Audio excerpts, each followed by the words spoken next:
আরও সমস্যা আছে।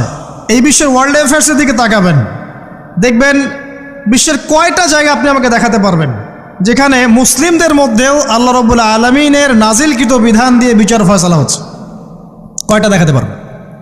তো যেখানে আছে খুব স্বল্প পরিসরে। পুরো বিশ্বের অবস্থা আজকে এমন।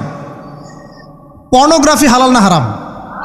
পশ্চিমা সংস্কৃতির মধ্য দিয়ে এটা সারা বিশ্বে ছড়িয়ে দেওয়া হয়েছে। মানুষ এখন এটাকে available part of our life এটা মনে করছে, আর কি common part of our life. পর্দা হালাল না হারাম বলেন? পর্দা না করাটা হারাম না হালাল? আচ্ছা, এখন দেখেন, মিডিয়া বলেন, প্রিন্ট মিডিয়া বলেন, ইলেকট্রনিক মিডিয়া বলেন, বিভিন্ন প্রযুক্তিগত উন্নয়নের মধ্য দিয়ে নগ্নতাকে প্রমোট করা হচ্ছে কি হচ্ছে না? বলেন, হচ্ছে কি হচ্ছে না?